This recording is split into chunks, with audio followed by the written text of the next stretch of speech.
Hello everyone. आज हम introduction, scope, importance, constants and future thrust of vegetable crops in India के बारे में चर्चा करेंगे कि सब्जियों का भारत में परिचय, महत्व क्या है और बाधाएं क्या आ रही हैं और भविष्य में संभावनाएं क्या है कि भविष्य में हमें इन चीजों पे जाना चाहिए जिससे कि भारत का वेजिटेबल प्रोडक्शन पोटेंशियल इंक्रीज हो। तो सबसे पहले जानने की कोशिश करेंगे कि व्हाट आर द वेजिटेबल्स। जैसा कि हम सभी को पता है कि वेजिटेबल्स जनरली वो पौधे होते हैं, वो शाकीय पौधे होते हैं जो जिनको हम कच्चा या पकाकर खाते हैं। वो क्या कहलाते हैं? वेजिटेबल्स कहलाते हैं।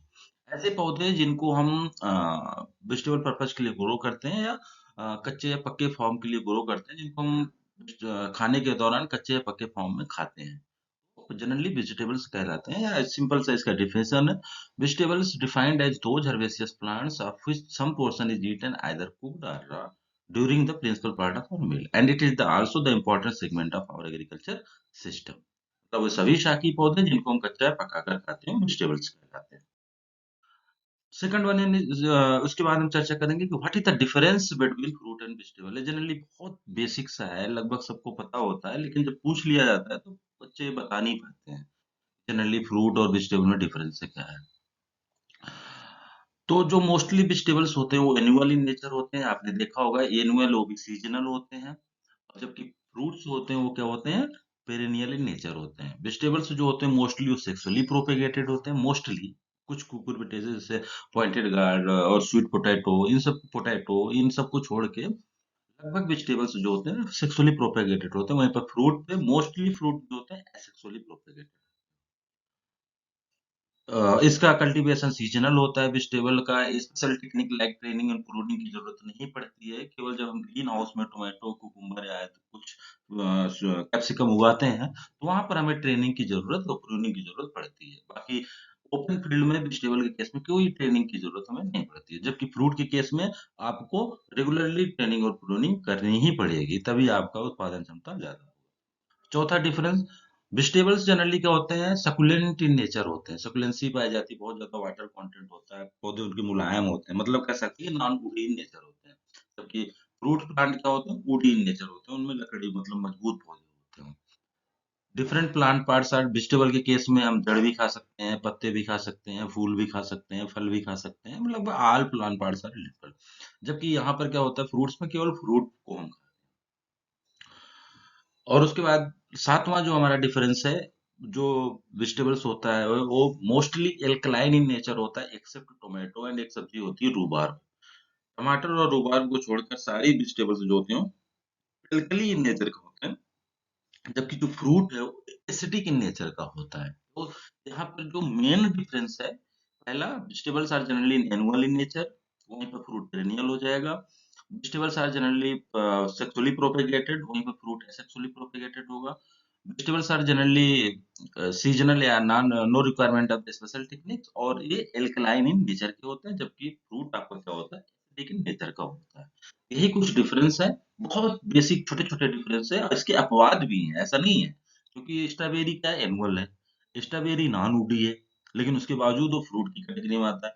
जबकि वहीं पर स्ट्रॉबेरी के ही जैसा टमाटर है। टमाटर क्या है कि एनुअल भी है, और आपका सीजनल भी है, नॉन वुडी भी है, और उसमें फ्रूट भी आ रहे हैं, लेकिन तब भी हम उसको वेजिटेबल की कैटेगरी में रखते हैं। तो ये कुछ प्रकार के अपवाद हैं, इनको हमें थोड़ा सा हटाना है। बस ये बेसिक डिफरेंस हमें याद रखना, जो annual, sexually propagated, non woody, consumed after cooking, mostly alkaline in nature, यही कुछ बेसिक डिफरेंस है, इन्हें हमें याद रखना है। तो हम अब आते हैं इंट्रोडक्शन पे। Generally, the importance of vegetable in human diet is well known because it supply the all main components of human diet like protein, carbohydrates, mineral, vitamins। और इनको विटामिन्स और मिनरल्स का बहुत अच्छा सोर्स माना जाता है। इनको वेजिटेबल्स को ये पूछा भी जाता है, rich source, which one of the following is the rich source of vitamins and minerals. तो विटामिन और मिनरल का बहुत अच्छा सोर्स माना जाता है इनको, वेजिटेबल्स को। एंड इसके कारण ये क्या करते हैं, वेजिटेबल को हम ये भी मान लेते हैं कि एक संतुलित आहार प्रदान करते हैं मानव जीवन को। और भारत में जो डाइटिसी अकॉर्डिंग टू डाइटिशियन आईसी हमारे Indian council of medical research 300 gram vegetable चाहिए होता है। 300 ग्राम वेजिटेबल पर डे खाना चाहिए लोगों को, जिसमें से 125 ग्राम खाना चाहिए लीफी वेजिटेबल, 125 ग्राम लीफी वेजिटेबल, 100 ग्राम आपका रूट वेजिटेबल, जड़ वाली फसलें, जैसे कि आपका गाजर है, मूली है, और रिमेनिंग जो 75 ग्राम है वो क्या खाना चाहिए, अदर वेजिटेबल, जैसे फ्रूट वाले वेजिटेबल होते हैं, जैसे टमाटर, बैगन, मिर्च, गोभी, ऐसे को खाना चाहिए। ठीक। तो ये चीज आप याद रखना कितना क्या खाना चाहिए। 300 ग्राम, 300 ग्राम में सबसे ज्यादा लीफी वेजिटेबल 125 ग्राम, रूट वेजिटेबल 100 ग्राम और 75 ग्राम अदर वेजिटेबल। लेकिन हम लोग क्या करते हैं, इसको उल्टा खाते हैं। पता चलता है 300 ग्राम में 300 ग्राम हम क्या खा रहे हैं, फल वाली सब्जियां खा रहे हैं, जो कि हमें बहुत कम खाने चाहिए, हमें पत्तेदार सब्जियां ज्यादा खानी चाहिए। और इसकी जो अवेलेबिलिटी है 260 ग्राम पर कैपिटा पर डे है, बिकॉज ऑफ द, देखो प्रोडक्शन पोटेंशियल तो ठीक है अभी, because of the high population pressure, इतनी ज्यादा जनसंख्या है भारत की कि जितने एरिया में उत्पादन कर रहे हैं, जितने एरिया में ह्यूमन बीइंग रह रहा है, उसको फुलफिल नहीं कर पा रहा है। और उसका दूसरा कारण क्या है, पोस्ट हार्वेस्ट लॉस। वेजिटेबल में जनरली 20 से 40% पोस्ट हार्वेस्ट लॉस हो जाता है। 20 से 40% तक पोस्ट हार्वेस्ट लॉस हो जाता है बेवजह का। मतलब तोड़ाई के बाद कंज्यूमर की थाली तक पहुंचते पहुंचते, अगर आपने 100 कुंटल 100 किलो उत्पादन किया है, तो कंज्यूमर की थाली तक पहुंचते पहुंचते पता चलता है कि उसमें 40 किलो खत्म हो गया, लॉस हो गया, सड़ गया, बेकार हो गया, बचता कितना, 60 किलो। हमें इसकी भी जरूरत है कि जो पोस्ट हार्वेस्ट लॉस हो रहा है, इसको भी मिनिमाइज करें, कि कितना कम से कम लॉस हो और ज्यादा से ज्यादा हमारा प्रोड्यूस बचा रहे, ज्यादा से ज्यादा प्रोड्यूस को हम बेचें। अब इसका इसको एक और चीज देखिए कि आने वाले समय में most of the Indian population is क्या है कि अभी वेजिटेरियन है, और आने वाले समय में पॉपुलेशन इंक्रीज हो रही है, तो हमें उतनी ज्यादा डिमांड भी बढ़ेगी। और डिमांड बढ़ने के साथ साथ क्या है कि ये देखते हैं कि अभी जो हमारा एग्रीकल्चरल लैंड है, हम सबको पता है कि दिन ब दिन इतने ज्यादा रोड्स बन रहे हैं, इंडस्ट्रियलाइजेशन हो रहा है, शहरीकरण हो रहा है, जिसके कारण एग्रीकल्चरल लैंड दिन और दिन कम होता चला जा रहा है। ऐसे में आने वाले समय में विगत वर्षों में इतना ज्यादा उत्पादन कैसे बढ़ाएं, ये भी हमें जरूरत होगी।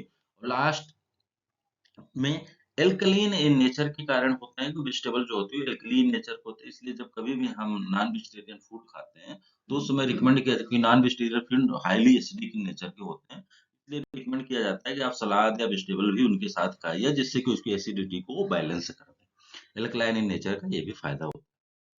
What is the importance and scope of vegetable cultivation in India. जैसा कि सबसे पहला ही हम लोगों ने चर्चा किया, India has a ट्रेमेंडस potential of growing vegetable and it is clear from the following these points.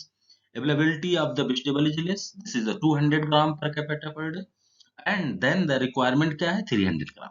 अब क्या होगा कि according to ICAR IIBR 2050 vision, there is huge demand by 2050 375 million ton. अभी हमारा प्रोडक्शन पोटेंशियल क्या है, 195 प्लस 200 मिलियन टन मान लेते हैं। आने वाले 25 सालों में हमें 150 मिलियन टन और बढ़ाना है, इतनी ही एरिया में सोचिए, क्योंकि एरिया अगर हम बढ़ा भी लेंगे तो हमारा जो प्रोडक्टिविटी है उसको लगभग डबल करना है। अब ये चीजें तो पॉसिबल तभी होगी जब high quality seed material, high tech या स्मार्ट फार्मिंग टेक्नोलॉजी को यूज करेंगे और ज्यादा से ज्यादा एरिया पे वेजिटेबल कल्टीवेशन करेंगे। दूसरा, 5 to 10 टाइम से जो होते हैं हाई मोर यील्ड इनका होता है, जैसे कि हम देख सकते हैं कि गेहूं का उत्पादन 40 कुंटल प्रति हेक्टेयर होता है, तो वहीं पोटैटो का प्रोडक्शन है, टोमेटो का प्रोडक्शन 40 टन प्रति हेक्टेयर होता है। मार्केट प्राइस लगभग देख लो, अगर दोनों को मिलाओगे, इक्विवेलेंट करोगे, तो गेहूं का दाम 20 रुपए है मार्केट में, वहीं आलू का दाम आपका 8 रुपए के 89 रुपए का, और जब इसको मल्टीप्लाई करोगे तो आलू ऑलरेडी आपको हायर रिटर्न देगा।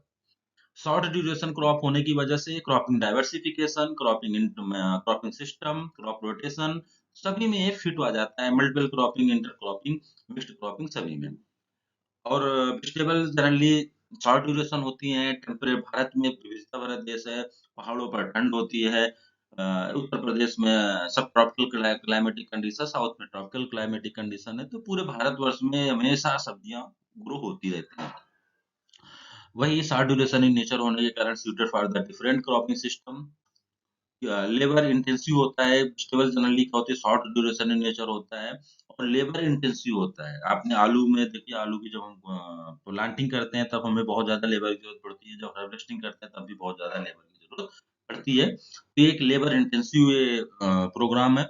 और इसमें क्या होता है कि लेबर इंटेंसिव होने के कारण इसको हम बोल सकते हैं कि एम्प्लॉयमेंट जनरेशन भी आप कर रहे होते हो, क्योंकि जो लेबर को हम रोजगार देते हैं, एक तरह से एम्प्लॉयमेंट जनरेशन का भी काम करता है vegetable cultivation. This is the best for the kitchen gardening. अगर आपको फ्रेश सब्जियां खानी है, ऑर्गेनिक सब्जियां खानी है, तो आप अपने बरामदा, आप अपने घर के पीछे जगह या छतों पर इसकी खेती गमलों में कर सकते हैं।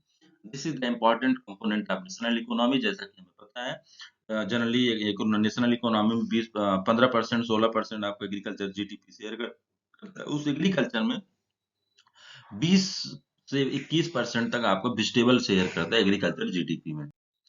व्हाट अब इसके बाद जब इनकी महत्व, इनका परिचय और महत्व को देखते हुए हमें कह सकते हैं कि बाधाएं क्या आ रही हैं। जनरली वेजिटेबल्स जो होते हैं बहुत सकुलेंसी नेचर के होते हैं। तो सकुलेंट नेचर होने के कारण, मॉइस्चर कंटेंट ज्यादा होने के कारण ये क्या होते हैं, बायोटिक या बायोटिक स्ट्रेस के लिए ससेप्टेबल हो जाते हैं। इनकी सबसे बड़ी कमी होती है। अगर कोई सीजन फेवरेबल हो गया डिजीज के लिए तो इनमें जरूर आ जाना है। Non availability of high yielding with disease resistance variety. High yielding वैरायटियां अगर हैं तो डिजीज रेजिस्टेंस नहीं है, तो इसलिए हमें जरूरत है कि हाई यील्डिंग वैरायटियां डेवलप करें तो डिजीज रेजिस्टेंस भी उसमें पाया जाए। F1 हाइब्रिड अवेलेबल नहीं है सब कई रीजन वाइज, तो हमें F1 हाइब्रिड भी डेवलप करने की जरूरत है। और अगर अवेलेबल है तो उनका कास्ट इतना ज्यादा है कि हमारे जो किसान है, छोटे मोटे किसान, उसको वहन नहीं कर सकते हैं। इसलिए तो हाइब्रिड सीड प्रोडक्शन को हमें ऐसा डेवलप करना है कि जो छोटे मोटे किसान है वो भी उसका उत्पादन कर सके, उनको ट्रेनिंग दिया जाना चाहिए। वाटर स्कैरिसिटी, अगर देखते हैं कि कई जगह पे क्या होता है कि एल्कलाइन मिट्टी में एल्कलाइन नेचर का होता है या पानी नहीं पाया जा रहा, तो ऐसे कंडीशन में भी हम क्या करते हैं कि हमारे यहाँ वेजिटेबल ग्रो नहीं हो पाता, क्योंकि उनको मॉइस्चर ज्यादा है, मॉइस्चर लविंग होते हैं। तो ऐसे केसेस में हमें drip irrigation technology, protected cultivation, इन सब चीजों का बढ़ावा देना चाहिए। भारत में मार्केटिंग फैसिलिटीज भी नहीं अवेलेबल है। किसान आलू टमाटर कुछ उगा तो लेता है, लेकिन अब उसे बेचे कहाँ है, ये सारी चीजें भी हमें जरूरत है। स्मार्ट ऐप के माध्यम से टेक्नोलॉजी ट्रांसफर करने की जरूरत।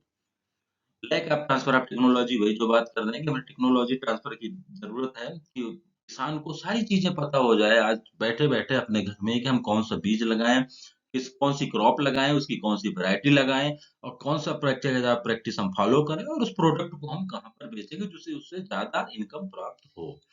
लास्ट में है due to urbanisation and industrialisation, जो एग्रीकल्चरल लैंड है वो दिन ब दिन कम होती चली जा रही है। वेजिटेबल ग्रोइंग एरिया कम होता चला जा रहा है, जिसके कारण आने वाले समय में जो डिमांड है कि इतना 375 मिलियन टन की डिमांड होगी आने वाले समय में, उसको हम फुलफिल कैसे करें, इस चीज को भी हमें ध्यान में रखना है। लास्ट में फ्यूचर थ्रस्ट कि हम भविष्य में क्या कर सकते हैं कि ऐसा करें कि बहुत चीजें, प्रोडक्शन पोटेंशियल हमारा इंक्रीज हो, प्रोडक्टिविटी हमारा इंक्रीज हो, और आने वाले समय में भारत चाइना से भी आगे प्रोडक्शन पोटेंशियल में आगे जाए। तो जैसा कि देखते हैं कि अवेलेबिलिटी ऑफ क्वालिटी सीड्स हमारे भारत में बहुत कम है। हमें इसकी जरूरत है कि मेंटेनेंस, ब्रीडिंग और प्रोडक्शन ऑफ द हाइब्रिड्स या ओपन पॉलिनेटेड वैरायटीज, जिनको हम बढ़ाएं। और गांव में भी इवन हो सके तो हाइब्रिड, जो cost low cost hybrid seed production mechanism है, वो किसानों को गांव लेवल पर ट्रेनिंग दिया जाए और उनको खुद बोला जाए कि आप इसको प्रोड्यूस करो। इंटीग्रेटेड पेस्ट मैनेजमेंट मॉड्यूल हमें डेवलप करने की जरूरत है प्रत्येक क्रॉप के लिए, जिससे कि उनका जो कॉस्ट हो, प्रोडक्शन कॉस्ट हो, वो कम हो, और बजाय कि इसके की जो केमिकल यूज करते हैं बार बार, फंगिसाइड, इंसेक्टिसाइड, इन सब चीजों की, ये थोड़ा मिनिमाइज हो सके, और हमारे मिट्टी का स्वास्थ्य भी बना रहे, पर्यावरण का स्वास्थ्य भी बना रहे। इसलिए ये आईपीएम टेक्नोलॉजी अडॉप्ट करने की, डेवलप करने की और अडॉप्ट करने की जरूरत है। प्रोटेक्टेड कल्टीवेशन की बहुत जरूरत है। प्रोटेक्टेड कल्टीवेशन से हम क्या करेंगे, ऑफ सीजन या अर्ली सीजन में हम वेजिटेबल ग्रो करके मार्केट में बेचेंगे तो बहुत अच्छा खासा प्राइस ले सकते हैं। डिजीज फ्री प्रोडक्शन करेंगे, हाई क्वालिटी प्रोडक्शन करेंगे। और उसके बाद क्रॉप डाइवर्सिफिकेशन, जैसा कि vegetables generally short duration in nature की होती है, तो क्रॉप डाइवर्सिफिकेशन का में सबसे बढ़िया सुटेबल क्रॉप होती है वेजिटेबल्स जितने भी होते हैं। फिर हम स्मार्ट फार्मिंग पे जाएंगे। Smart farming in the sense वही सारी चीजें जो भी आजकल चल रही हैं, रोबोट एप्लीकेशन, आपका ड्रोन एप्लीकेशन, और आपका ऐप एप्लीकेशन के माध्यम से, ड्रिप इरिगेशन टेक्नोलॉजी के माध्यम से, ग्लास हाउस, पॉली हाउस, ये सारी चीजें आपका। फिर ब्राइटल डेवलपमेंट में जाएंगे तो CRISPR technology, marker assistant breeding और मैजिक पॉपुलेशन, डिफरेंट प्रकार की जो टेक्निक्स हैं हम इनका अप्लाई करें, जिससे कि भविष्य में आने वाले समय में जैसे ही जरूरत पड़ेगी हमें इस एरिया में ये वैरायटी चाहिए क्योंकि यहाँ पे प्रॉब्लम क्रिएट हो रही है, हम उसी समय उस वैरायटी को वहां डेवलप करें कुछ ही विगत वर्षों में 2-3 सालों में, और वो वैरायटी वहां पर हम ट्रांसफर कर दें। और वहाँ का जो मान के चलिए कि जैसा हमें प्रिसीजन एग्रीकल्चर टाइप हो कि सारी चीजें हमें पता होना चाहिए कि यहाँ पे क्लाइमेटिक कंडीशन क्या है, मिट्टी का हेल्थ कैसे है, उन सारी चीजों को देखते हुए हमें सारी चीजें अपडेट रहनी चाहिए, पता रहना चाहिए कि ये चीज यहाँ पर है, हमें ये चीज करनी चाहिए, जिससे हमारा production potential, physiological potential, genetic potential दोनों को बनाते हुए हम उस प्रोडक्टिविटी को इंक्रीज कर सकें। तो इन सब चीजों को मैं समाहित करना चाहूंगा कि वेजिटेबल्स का इंडिया में अभी जैसा कि वेजिटेबल प्रोडक्शन सिनेरियो में भारत दूसरे नंबर पे है, चाइना फर्स्ट पे है। लेकिन आने वाले समय में जिस प्रकार से हमारा एग्रीकल्चर लैंड दिन में दिन कम होता जा रहा है, पॉपुलेशन बढ़ती जा रही है, तो डिमांड बढ़ेगा। तो ऐसे में हमें क्या करना चाहिए कि हम प्रोडक्टिविटी को खूब इंक्रीज करें। तो इसमें सबसे बढ़िया ये समझाया जाता है कि high quality seed material available कराइए और एडवांस टेक्नोलॉजी का उपयोग करिए। वो होप आप लोगों को ये समझ में आया होगा। थैंक यू, धन्यवाद।